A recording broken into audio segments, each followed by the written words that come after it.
I'm not a daily temple-going kind of person. I may not visit a temple in a year or 2 years. If at all, if I go, something draws me because if I find the temple is powerful or it's beautiful because of its architecture, and I'm a little bit of an engineering freak, if I find there is some engineering magic out there, it draws me. Otherwise, if it's energetically charged, I want to go there.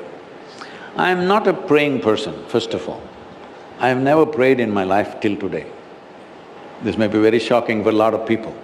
I've never uttered a prayer.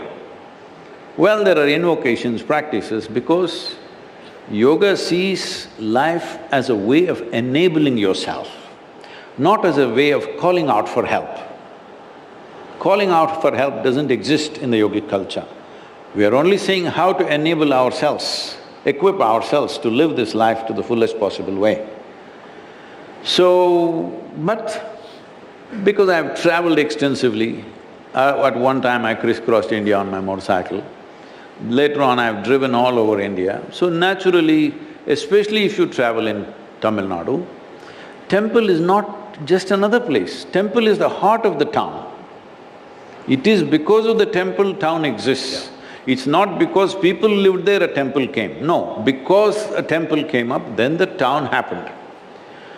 And they're magnificent in the way it's been done. People, I don't know how many people understand this, nowhere else in the world has granite stone been carved as it's been carved in Tamil Nadu. I've traveled everywhere in the world, every continent, I've seen every monument that is there. Nobody has carved granite stone the way we have carved it here. For example, you come from Karnataka. In Karnataka, there are exquisite temples, but all done with soapstone. Soapstone is like wood, you can just carve it like this. With a chisel, you can just do it with your hand. You don't need a hammer to do that. But carving granite to intricate design is not a joke. We have done enormous amount of work with granite now in the yoga center. We know what it takes. Today with all the trucks, cranes, machines, every kind of machine we have. When men did this just out of sheer hands, sheer human effort, I bow down to those men 1,000, 2,000 years ago. What kind of people are these? And they didn't do this for livelihood. What is it that's burning in their hearts? So this culture is a land of devotion. Because we saw, when you have devotion in your heart, you are at your best. Physically, mentally, emotionally, and in terms of your energy, you are at your best. You will do things what human beings think is impossible to do. So we did not look at human well-being as just economics. We did not think that if you just have a nice house and you have a job and you have money, you will be fine. Well, Western societies are proving that you will not be fine if you have all those things. But here, we were well. For us, our economic well-being was a consequence of our spiritual richness. But now what has happened? Well, I can tell you 1,000 because right now we are documenting a little over 1,000 temples as an example. Our volunteers are going and taking videos and documenting what's happening. If you see it, it's heart-rending. Tremendous works of art and architecture just being vandalized, destroyed, cannibalized, used to build other buildings. As UNESCO says, Tamil Nadu temples are in a state of decay, a serious decay. And the numbers, I've already put it out, but if I have to say it, all this came to fore for me. It's been in my mind, our volunteers have been attending to a few important temples, every Sunday mornings going and cleaning the temples, all this kind of stuff is being done. This is all nominal stuff, this is not going to really change. Some small change it'll make. But in the month of July in 2020, Tamil Nadu government submits to the High Court, Chennai, Madras High Court. You're not supposed to call it Chennai High Court, it's a Madras High Court. Yes. We spend a lot of time on these kind of things. In the Madras High Court, they presented this, saying that 11,999 temples, not even a single puja is happening because they don't have revenue. And over 34,000 temples have less than 10,000 rupee income per year. And in 37,000 temples, there's only one person who does puja, caretaking, security, cleaning and the works, one guy. So you can imagine what state all these places are.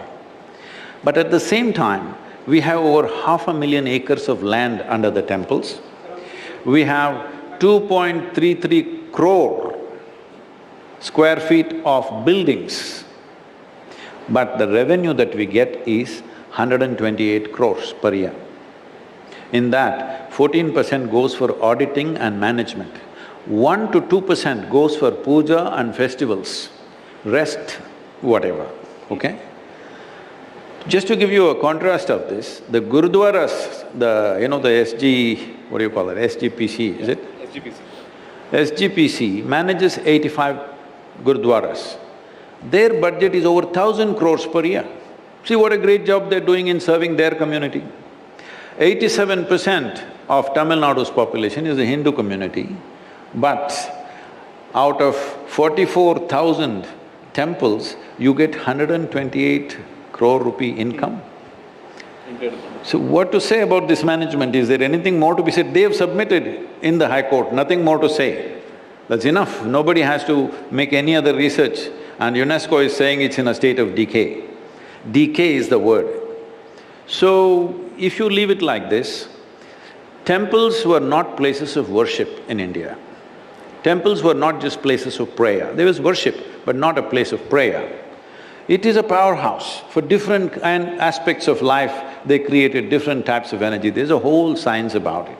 If you want me to put it in context, there are 5-element temples. For different elements, for water, earth, air, space and fire, there are different 5 temples. This is supposed to serve the whole region.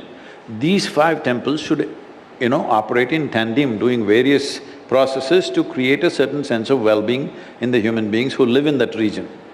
So I happened to be in one of them a few years ago. I asked them, are you doing something together? They said, no, we are all separate management. Then I said, your situation is like this. Your father was a rich man, he had a Rolls Royce and he died. 5 sons, each one of you took one wheel and you're rolling it and you think you have a Rolls Royce.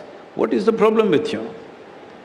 Because the beauty of these temples is, these are sadhana temples. That means you don't go there and worship and pray and ask for this and that. This is a place where you're supposed to go and work. The water in your body, the earth in your body, the fire and air and space in your body, you're supposed to work with it. Because the most fundamental aspect of yoga is called Bhuta Shuddhi. That means to cleanse the elements within you. Your health, your well-being, your intelligence, your access in the world, everything is determined by this. The entire yogic process, the foundations are Bhuta Shuddhi. All practices are only towards this. So they built powerhouses to do this kind of work. But today you're running it like some kind of a business, because you say temple, people say revenue, people say property. It's very symbolic because when East India Company took over the temples, they put all the temples under the revenue department, very appropriate. So it has to change. Above all, it's your fundamental right that why is it a community is denied to have their own places of worship. They say, no, they will mismanage. You telling me among the 87% of Tamil Nadu's population, you can't find 25 people and form a board who are responsible enough and competent enough to manage this? Is that what you're saying?